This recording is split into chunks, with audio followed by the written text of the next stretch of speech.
건강을 주는 웃는 방법 10가지. 제가 어떤 책을 통해서 읽어봤어요.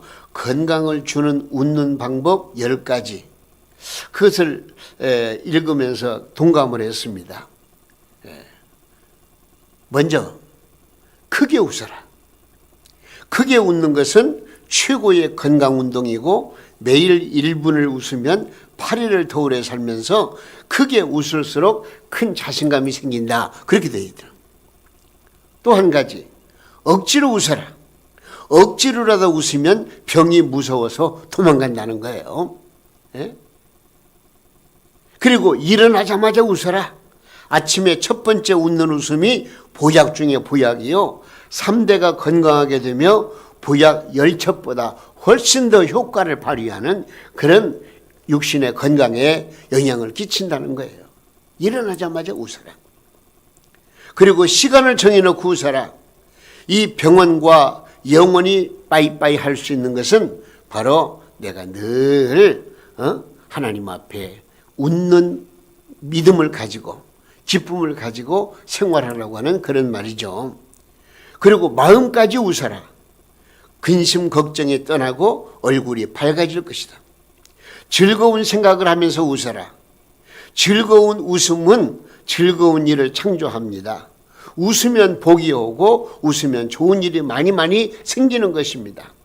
그리고 또 함께 웃어라. 예? 혼자 웃는 것보다 33배 이상의 효과가 있답니다. 그리고 힘들 때 더 웃어라. 진정한 웃음은 힘들 때 웃는 웃음입니다.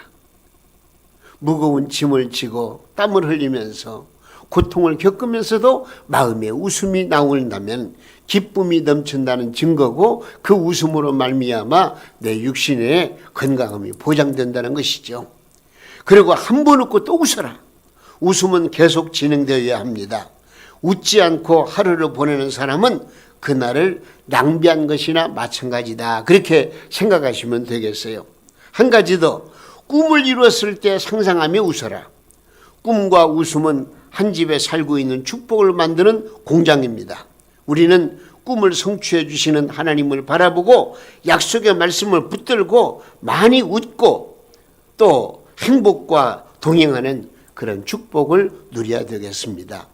여러분 성경 말씀도 보면은요, 이제 기쁨이라고 하는 것이 어떤 것인가?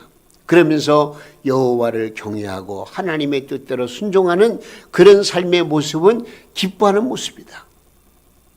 내 기쁨이 여호와 하나님 앞에 상달되고 하나님께서 기뻐하시고 나에게 은혜를 주시고 그래서 하나님과 나와의 관계가 바르게 이어져 나가는 그것도 내 마음에 영적으로 육적으로 기뻐하는 삶을 살아가는 것이다 하는 것을 우리는 기억해야 되겠습니다. 바로 이런 삶이 우리의 지혜로운 성도의 삶이라는 것입니다. 오늘 15절 말씀에 보니까 이렇게 되어 있어요. 뭐라고 그러냐면 그런즉 너희가 어떻게 행할 것을 자세히 주의하여 지혜 없는 자같이 하지 말고 오직 지혜 있는 자같이 하여. 그래, 지혜 있는 자같이 하여. 오늘 저는 주신 말씀을 중심해서 우리 성도들의 한 해를 살아갈 때에 지혜로운 성도로 살아가기를 원해서 지혜로운 성도의 삶은 어떤 삶이냐 하는 것을 말씀을 드리고 싶은 거예요. 지혜로운 성도의 삶. 지혜로운 성도의 삶은요, 먼저 세월 즉 시간을 아끼는 삶이에요. 시간을 아끼는 삶. 내가 세월 즉 시간을 어떻게 보내느냐에 따라서 그 시간이 악할 수도 있고 선할 수도 있는 것입니다. 오늘 말씀 보세요. 16절 말씀에 세월을 아끼라 그러면서 뭐라고 그랬어요? 때가 악하니라. 이 세월이라고 하는 것은 시간을 의미하는 거예요. 어느 가정에 세 아들이 있었는데요. 그 아들들이 명절에 고향을 찾아서 집에 내려와서 아버지 앞에 자기 사정을 다 얘기하는 거예요. 그런데 첫째 아들이 뭐라고 말하느냐? 아버지, 저희 가정에 도둑이 들어왔어요. 그래서 이제 금폐물을 몽땅 훔쳐갔는데 그 도둑은 찾을 길이 없고요. 진짜 죽을 지경입니다. 그렇게 자기 형편을 얘기하는 거예요. 그 아버지가 뭐라고 말씀하시느냐? 너무 염려하지 말아라. 내가 그 폐물을 같은 걸로 사주면 될 거 아니냐. 아버지가 사준다는 거예요. 그 둘째 아들이 또 이런 말을 해요. 아버지, 저희 삶이 너무나 힘듭니다. 저는 친한 친구와 사소한 일을 말다툼을 벌이다가 서로 헤어지게 되었습니다. 너무 마음이 괴롭습니다. 친구와 그 절친한 친구와 헤어졌다는 그런 얘기를 하면서 마음이 괴롭다는 거예요.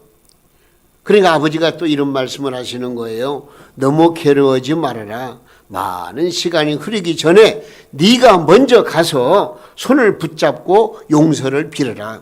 그러면 그 친구가 전보다 더욱 가까운 형제가 될 것이다. 셋째 아들이 이렇게 말하는 거예요. 아버지, 저는 너무 허송세월을 보내왔습니다. 목적도 없이 그럭저럭 하루하루를 살다 보니 인생이 너무나 허무하고만합니다. 요즘은 인생으로 태어난 것이 너무나도 후회스럽습니다. 이런 얘기를 하는 거예요. 아버지가 하는 말이, 얘야, 네 말을 듣고 보니 내가 너에게 해줄 만한 것이 아무것도 없구나.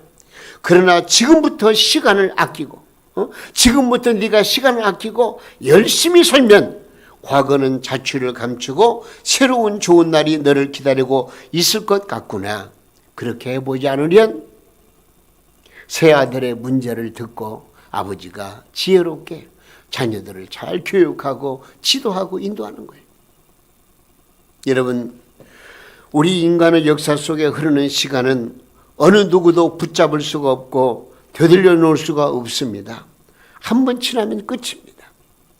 2020년이 세월이 우리 앞에 주마등처럼 지나간다고 할지라도 이미 그 시간들은 세월 따라 강물 따라 흘러가 버리고 말았습니다. 어쨌든 우리가 아직 가보지 못한 미지의 세계이지만은 2021년이라고 하는 새로운 해가 우리에게 주어진 아주 복된 시간들이 기다리고 있습니다. 우리는 이 시간들을 어떻게 보내야 되겠습니까? 어떻게 해야만이 지혜로운 성도로서 승리하는 삶을 살 수가 있겠습니까? 다른 거 없습니다. 세월을 아끼라는 거예요. 시간을 금쪽같이 여기라는 거예요. 여러분, 이 세상은 악하기 그지없습니다. 여기 16절 말씀 보니까 때가 악하니라 그랬습니다. 선과 악이 공존하면서 서로 싸우고 있는 거예요. 하나님의 영은 믿음과 사랑과 소망으로 올바른 선으로 역사하시고, 그러나 사탄 마귀는 악한 영으로 우리를 사로잡아 종으로 부리려고 합니다. 그 악한 영은 우리의 게으름과 나태함, 미지근한 신앙생활에 접근해가지고 불평, 불만의 화살을 만들게 합니다. 그리고 그 화살로 생명을 죽이고 결국에는 자폭하도록 유도하고 있는 것입니다. 여러분, 우리의 생활 속에서 가장 문제거리가 뭔 줄 아십니까? 제 자신부터도 늘 하나님 앞에 주여, 저는 게으르고 나태한 존재입니다. 좀 부지런하게 해주시옵소서. 부지런하기 위해서는 건강을 주셔야 되겠습니다. 힘을 내야 되겠습니다. 하나님 앞에 기도할 때가 많아요. 부지런해야 돼요. 로마서 12장 11절 말씀에 부지런하여 게으르지 말고 열심을 품고 주님을 섬기라고 했는데, 여러분, 금년 한 해 동안에 우리는 어떻게 살아야 되겠습니까? 지혜로운 성도가 되어야 되겠는데 가장 중요한 게 뭐냐? 세월을 아끼는 거예요. 왜? 세월이 악하기 때문에. 이 악한 세월을 이기는 방법이 뭐냐? 선한 역사를 이루어 가야 되는 거예요. 부지런해야 되는 거예요. 열심을 품어야 되는 거예요. 하나님의 은혜를 힘입어서 강하고 담대한 믿음을 가지고 앞으로 전진해 나가는 거예요. 우리가 잘못하면 코로나19 바이러스 감염으로 말미암아 세상이 지금 어려움을 겪고 있는데, 거기에 편성되어 가지고 내 신앙이 오히려 약해지거나 또 내 신앙이 잘못하면 세상 속에 파묻혀 버린다면 이거 큰 문제가 아니겠습니까? 우리 주님이 나를 떠나신다면 나는 어떻게 되겠어요? 우리는 열심을 품고 주님을 마음속에 모시고 그 믿음을 가지고 하나님 앞에 충성하고 봉사하고 헌신하는 그런 열심을 가지고 값진 세월을 보내는 것, 시간을 보내는 것, 이것이 바로 지혜로운 성도의 삶이라고 하는 것입니다. 여러분, 지금 이 순간을 헛되이 보내지 마시고 성령에 이끌려서 성실한 삶을 살아가야 되겠다는 것입니다. 고린도후서 6장 2절 말씀에 뭐라고 그랬습니까? 보라 지금이 은혜 받을 만한 때요, 보라 지금이 구원의 날이라고 말씀했습니다. 우리는 시간들을 아끼고 시간을 금쪽같이 여기고 시간을 귀하게 여기고, 그래서 시간마다 부지런함을 가지고 성실하게 진실하게 내 인생의 삶을 엮어나가는 것, 이것이 바로 하나님께서 원하시는 지혜로운 성도의 삶인 것을 우리는 꼭 기억하시기 바랍니다. 할렐루야. 지혜로운 성도의 삶, 시간을 아끼는 것. 또 한 가지, 오늘 말씀 보니까 성령의 충만함으로 사는 삶입니다. 성령의 충만함. 저 18절에서 19절 말씀에 뭐라고 그랬죠? 술 취하지 말라. 이는 방탕한 것이니 오직 성령으로 충만함을 받으라. 시와 찬송과 신령한 노래들로 서로 화답하며 너희 마음으로 주께 노래하며 찬송하며. 먼저 술 취하지 말라고 말씀하시는 거예요. 이 세상에서 최초의 인간이 포도를 심고 있었습니다. 그런데 악마가 찾아와 가지고 무엇을 하고 있는가라고 물었습니다. 그때 인간이 멋진 식물을 심고 있지, 이것은 아주 달콤하고 맛있는 열매가 열려져서 그 즙을 마시면 인간은 행복을 누리게 될 것이다, 이렇게 말했습니다. 이 악마가 찾아와서 하는 말이 자기도 꼭 한몫 끼워달라고 말하면서 양과 사자와 돼지와 원숭이를 데리고 와가지고 그 짐승들을 죽이더니 그 피로 비료를 삼아가지고 쏟아붓는 거예요, 나무에다가. 이렇게 해서 포도주가 생겼다는 그런 그냥 우화적인 얘기죠. 여러분, 포도주를 마실 때 처음에는 양처럼 순하고, 더 마시면 사자처럼 강하게 되고, 또 마시면 돼지처럼 더럽게 됩니다. 그리고 더 마시면은요, 지나치면 원숭이처럼 춤을 추거나 노래를 부르게 되는데, 이는 악마가 인간에게 준 선물이라 그렇게 말하고 있어요. 여러분, 이 이야기는 술의 모든 면을 다 보여주고 있습니다. 인간은 술을 선한 것으로 보고 행복하게 해주는 것으로 생각했습니다. 그러나 악마의 행동으로 술의 근본적 성격이 선한 면과 악한 면을 동시에 지니게 되도록 그렇게 만든 것이죠. 예? 사람들이 술을 조금 마실 때는 기분이 좋고 또 힘이 나지만, 그것이 지나칠 때 자신도 모르게 휘잡스러운 행동을 하게 되는 것입니다. 어떤 분이 저한테 그런 말을 해요. 목사님, 우리 교회 장로님들은 어떻게 술 안 마시는가요? 그러니까 그분의 생각은 세상에서 살던 때를 생각하고 이 술을 먹는 거 그렇게 꺼려하지 않는 거예요. 다시 말하면 적당히 먹으면 괜찮다, 그렇게 생각을 하는 거예요. 그래서 물론 성경 말씀에 보면은 이제 바울 사도께서 그 사랑하는 제자 디모데에게 몸의 건강을 위해서 포도주를 약간 먹으라, 그런 말씀도 있긴 있지만은, 그러나 잠언서 말씀 보면은 술을 가까이 하지 말고 또 술에 취해서는 안 되고, 이 술이라고 하는 것은 절대로 인간의 도덕적으로나 윤리적으로나 또 신앙적으로나 접근해서는 안 될 것이다. 그것이 바로 술이 바로 사람을 더럽히고 또 술로 말미암아 하나님의 영광을 가리우니, 우리 믿음의 사람들은 술을 절대로 금하는 게 그게 상책이다, 그런 얘기를 한 바 있습니다마는, 여러분, 이 술 취하는 것은 절대로 금물입니다. 그래서 이제 술과 쾌락의 추구 속에서 방탕한 삶을 살아가는 자에게 성경은 뭐라고 말씀하십니까? 오직 성령의 충만함을 받으라고 경고하고 있습니다. 그러면서 여기 말씀 보니까 영적인 삶을 통해서 기쁨을 서로 나누라, 그렇게 말씀하고 있습니다. 19절 말씀에 시와 찬미와 신령한 노래들로 서로 화답하며 그래요. 신앙의 공동체는 언제나 사랑의 교제가 있어야 하고 서로가 하나 되어 행복한 모습을 보여주어야 하는 것입니다. 내 마음이 기쁘고 행복하면 시와 찬미와 신령한 노래가 흘러나가게 되는 것입니다. 이는 감성적인 자기 표출이 아니고 예수 그리스도 안에서 얻은 영적인 충만함으로 분출되는 영혼의 노래로서 내 자신은 물론이고 함께하는 모든 사람들에게 기쁨을 주는 것입니다. 사도행전 2장을 보세요. 초대교회 성도들이 어떤 모습으로 신앙생활을 했는지. 아마 그들의 사회적인 환경을 보면은요, 너무나 삭막하고 두렵고 떨리고 공포스럽고, 왜? 믿는 사람들을 잡아다가 옥에 가두고 가진 핍박 고난을 주기 때문에 언제 나를 급습해서 나를 잡아갈지 모르는 그런 환경 속에서도 그들은 만날 때마다 기뻐하고 감사하고 만날 때마다 정말로 예배드리고 하나님의 말씀을 사모하고 말씀으로 교제하고 사랑을 나누는 그런 그 환경을 우리는 읽어볼 수가 있습니다. 여러분, 초대교회가 그렇게도 엄청나게 부흥하게 된 것은요, 사회적인 분위기가 좋아서 그런 게 아니에요. 어려움들이 많았고 환난과 핍박, 고통, 진짜 그 옥죄에 있는 그런 여러 가지 어려운 현실 속에서도 이 성도들은 결코 굴하지 않고 믿음 하나 붙들고 예수 그리스도의 은혜와 사랑을 힘입어서 서로 성도끼리 사랑하고 기뻐하고 교제하고 믿음으로 살아갔던 거예요. 여러분, 우리 하나님께서 우리를 사랑하시는 그 사랑의 힘을 우리가 힘입어서 믿음, 소망, 사랑으로 모든 삶을 긍정적으로 생각을 하고 믿음의 은총을 바라보면서 기쁨으로 살아가는 게 이게 성도의 삶이라고 하는 것입니다.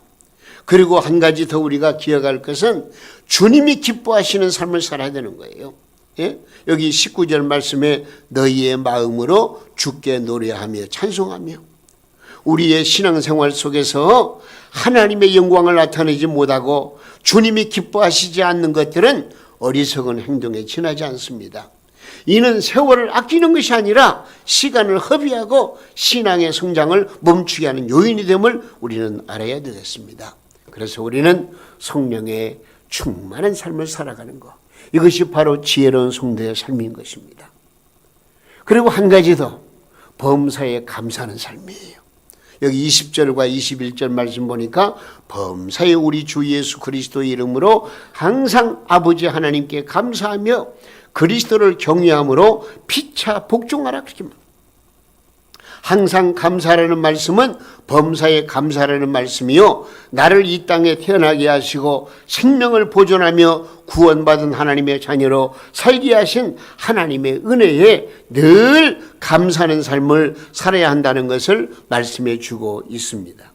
그래서 빌립보서 4장 6절이야 말씀 보니까 바울 사도는 이렇게 말합니다. 아무것도 염려하지 말고 다만 모든 일에 기도와 간구로 너희 구할 것을 감사함으로 하나님께 아뢰라. 그리하면 모든 지각에 뛰어나신 하나님의 평강이 그리스도 예수 안에서 너희 마음과 생각을 지켜주리라고 말씀해요. 우리가 인생을 살면서 내가 염려해서 될 일은 아무것도 없어요. 하나님은 모든 지각에 뛰어나신 전능하신 분이십니다. 능력의 주님 앞에 내 모든 일을 감사함으로 아뢰고 맡길 때에 우리 하나님께서 우리의 형편과 사정을 다 알고 계시고 우리에게 새로운 길을 열어주시고 믿음으로 승리할 수 있도록 만들어주신다는 사실을 우리는 기억해야 됩니다. 그러므로 우리는 환난이나 곤고나 핍박이나 기근이나 적시나 위험이나 칼이 우리 앞을 가로막을지라도 우리는 범사에 감사함으로 하나님 앞에 아뢰면 하나님께서 우리에게 평강과 은혜와 건강과 또 모든 삶의 형통함을 허락해 주신다고 말씀하고 있는 것입니다. 우리는 그리스도 예수 안에 있는 믿음으로 감사해야 되겠습니다. 우리가 인생을 살면서 최고의 감사 제목이 무엇일까요? 예수 그리스도를 나의 구주로 나의 하나님으로 고백할 수 있는 믿음을 선물로 주신 것입니다. 예수님을 믿고 싶다고 아무나 믿을 수 있는 게 아니에요.